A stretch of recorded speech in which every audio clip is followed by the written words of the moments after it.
Assalamualaikum Ananda. Kembali lagi bersama Ibu pada mata pelajaran Administrasi Infrastruktur Jaringan. Nah, pada kelas 11 lalu Ananda juga sudah mempelajari tentang administrasi infrastruktur jaringan. Pada kelas 12 ini, materi yang akan kita bahas dan pelajari itu merupakan lanjutan dari materi-materi yang sudah Ananda dapatkan pada kelas 11 sebelumnya. Nah, pada video pembelajaran kali ini, Ibu akan menyajikan sedikit ulasan teori, juga langsung kita simulasikan untuk praktiknya, sehingga dapat membantu dalam proses pemahaman, karena pembelajaran kita masih dalam bentuk daring. Selamat menyaksikan, semoga nggak ngantuk ya. Baiklah Ananda, langsung saja kita masuk ke pembahasan tentang Internet Gateway. Nah, di antara Ananda, apa masih ada yang mengingat pengertian dari gateway itu sendiri? Sebagai seorang yang berkecimpung di bidang jaringan, kita akan sangat sering mendengar istilah gateway. Ini dapat kita definisikan dalam bahasa Inggris. Gateway itu artinya adalah gerbang. Dalam hal ini, kita menggunakan istilah gerbang di dalam sebuah jaringan. Jadi gateway itu merupakan gerbang jaringan.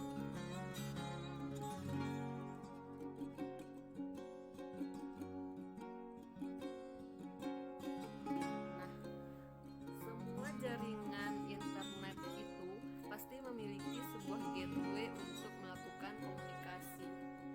Tanpa adanya gateway, mereka tidak akan bisa melakukan komunikasi keluar dari jaringan tersebut. Nanti akan kita simulasikan pada Cisco Packet Tracer.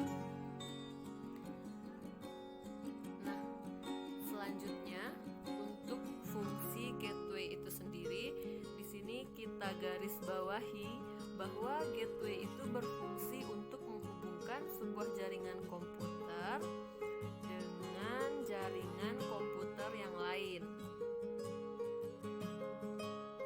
Jadi dengan kata lain, gateway ini berarti merupakan jembatan penghubung untuk komunikasi antar beberapa jaringan dengan protokol yang berbeda.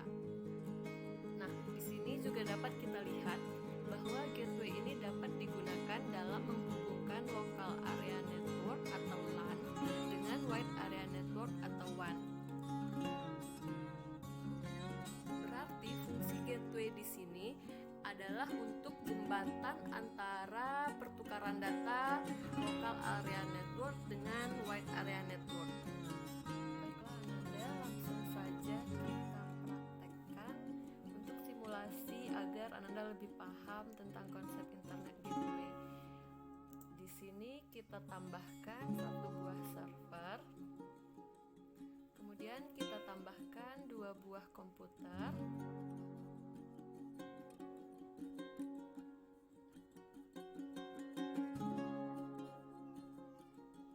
Kemudian kita tambahkan 1 buah hub untuk mengkoneksikan komputer-komputer ini ke server. Selanjutnya kita tambahkan modem. Ini kita gunakan modem DSL. Dan ini di sisi kiri kita tambahkan internet.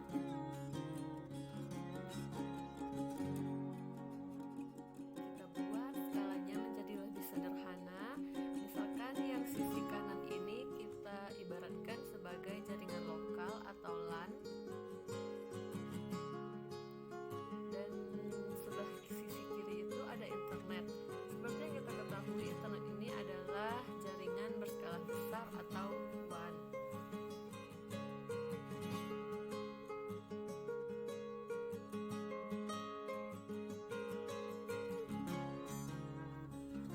Sekarang kita hubungkan server ke setiap perangkat yang ada pada jaringan LAN-nya.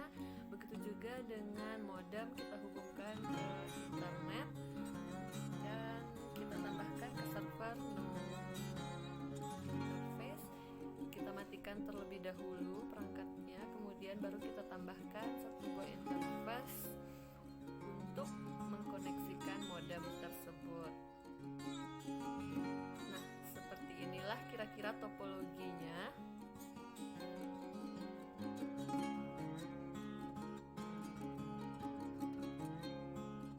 Sederhananya, penghubung antara jaringan lokal dengan jaringan WAN adalah seperti topologi ini.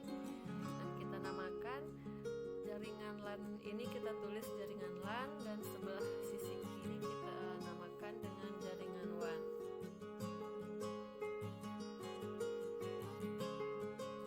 Nah, di sini ada sebuah perangkat. Di sini itu kita gunakan DSL modem. Biasanya DSL modem ini memiliki yang namanya IP address. Seperti yang kita ketahui, setiap perangkat dalam jaringan itu harus bisa, maksud ibu, setiap perangkat itu pasti memiliki IP address, baik itu didapatkan secara DHCP maupun IP address yang diinputkan manual atau statik. Nah, kita masukkan dulu IP address. Nah, ini kan jaringan internet. Biasanya internet ini memiliki alamat IP, dia menggunakan IP public. Untuk mengetahui IP public kita bisa mencari di Google dengan mengetikkan what my IP address. Nah, ini adalah IP public dari sebuah jaringan. Kita copy saja, kemudian kita pastekan di paket tracernya.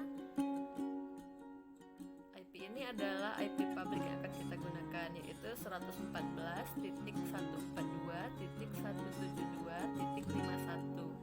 Nah, selain IP public ini, ada juga yang namanya IP private. IP private inilah nanti yang akan kita gunakan pada perangkat-perangkat di jaringan LAN. Nah, biasanya IP private ini ditentukan sendiri oleh administrator jaringan yang mengelola suatu LAN.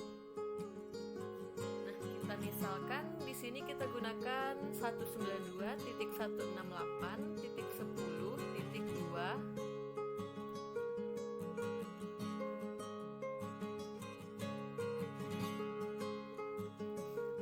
Dan kita gunakan IP untuk modem itu 192.168.10.1. Jadi Ananda, dua komputer ini kan harus berada pada jaringan yang sama dengan server.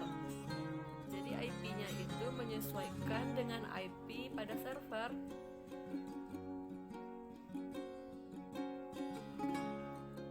Kita gunakan untuk komputer pertama 192.168.10.3. Dan untuk komputer kedua kita gunakan 192.168.10.4.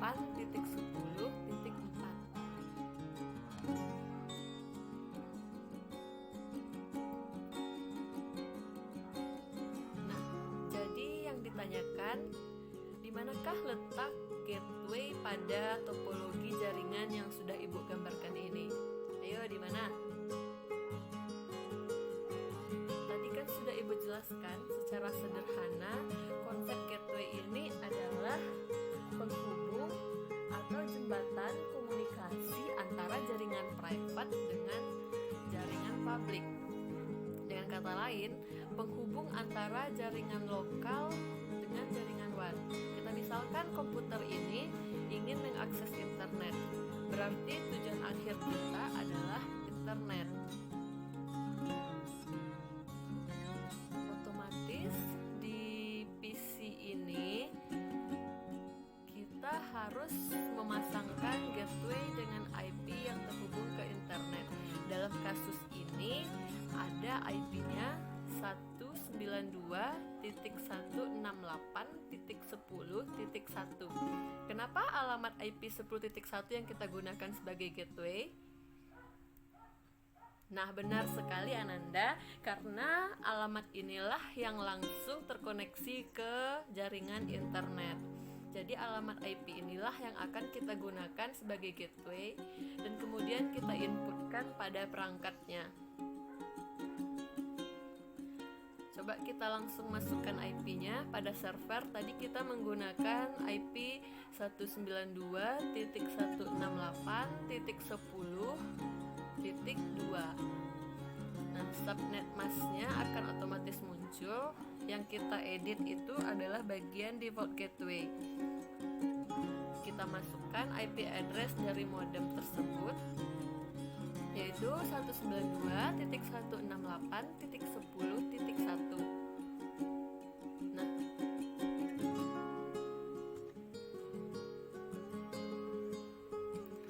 jadi kenapa harus IP address yang di modem? Seperti yang Ibu jelaskan tadi, karena semua perangkat yang akan melalui internet harus melewati modem 10.1 terlebih dahulu. Kemudian kita konfigurasi IP untuk komputer pertama pakai 10.3. Kita juga berikan alamat default gateway-nya 10.1. Kita lakukan hal yang sama pada komputer kedua dengan menginputkan alamat 192.168.10.4 dan kita gunakan gateway yang sama.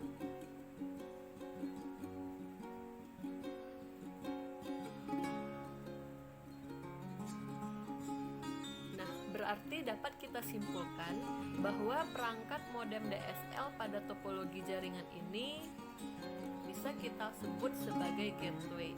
Ini adalah suatu konsep yang sangat sederhana, di mana kita menggunakan gateway tersebut untuk menghubungkan jaringan LAN ke jaringan publik. Nah, yang jadi pertanyaannya, apakah bisa jaringan LAN ini tidak kita berikan IP gateway pada saat konfigurasi address-nya? Bisa saja sebenarnya, tapi dengan catatan ketika kita tidak menginputkan alamat default gateway-nya tadi, kita tidak bisa berkoneksi atau berkomunikasi dengan jaringan WAN.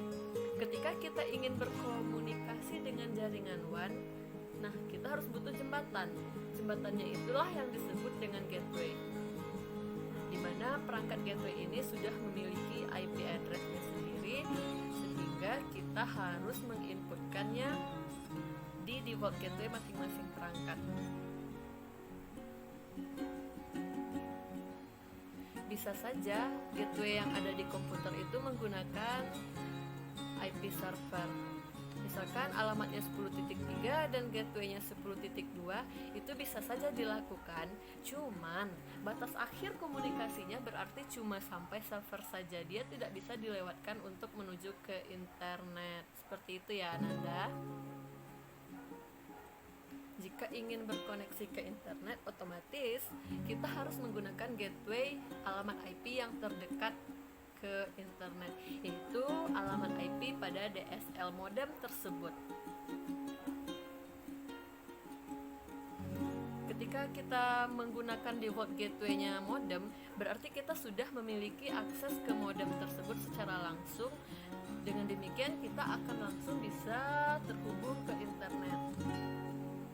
Kita cocokkan dengan teorinya, gateway berfungsi untuk menghubungkan sebuah jaringan komputer dengan jaringan komputer yang lain.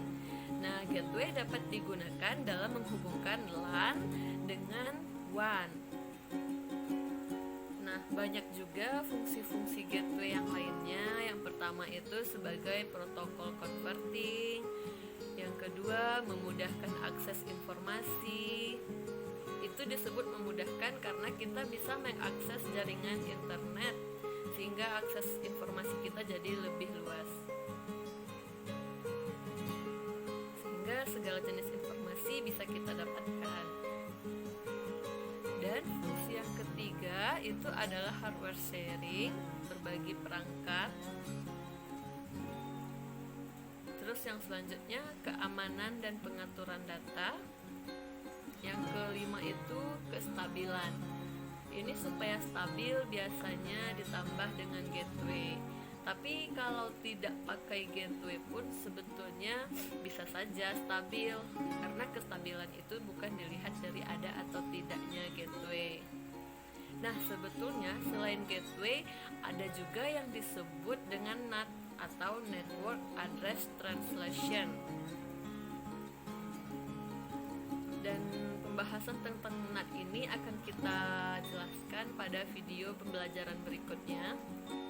Nah, bisa juga kita cek pada komputer ini, misalnya apakah ini memiliki gateway atau tidak. Mari kita periksa karena kita terhubung ke internet. Karena kita connect ke internet, harusnya kita memiliki alamat gateway. Kita lihat di adapter. Karena kita connect dengan WiFi, kita lihat pada tab WiFi, status, details. Untuk IP address-nya sendiri ada 192.168.43.91. Nah, untuk gateway-nya di sini adalah 192.168.43.1. Nah, kenapa bisa ada alamat IP dan IP gateway di sini? Itu karena kita langsung diberikan alamat otomatis atau DHCP dari perangkat yang kita koneksikan WiFi-nya. Nah, Ananda, demikianlah simulasi untuk materi internet gateway ini, dan Ibu rasa ini tuh cukup simpel dan pasti Ananda semuanya bisa memahami. Ibu harapkan bagi Ananda yang sudah memiliki laptop sendiri agar bisa dicobakan di rumah masing-masing, dan kalau ada kendala yang ditemukan atau ada hal-hal yang ingin Ananda tanyakan seputar tentang video pembelajaran ini, boleh langsung kontak Ibu, atau juga langsung saja kita diskusikan pada grup daring sehingga kalian semua bisa memahami dan tidak mengalami kesulitan nantinya ketika kita sudah melaksanakan praktikum di sekolah. Nah, untuk materi atau bahan ajarnya sudah tersedia di blogspot Ibu. Jika Ananda lupa atau masih ada yang ingin dilihat-lihat lagi, silahkan kunjungi blogspot Ibu. Di sana semua materi-materi pembelajaran kita sudah tersedia dengan lengkap. Sampai jumpa di pertemuan selanjutnya. Assalamualaikum.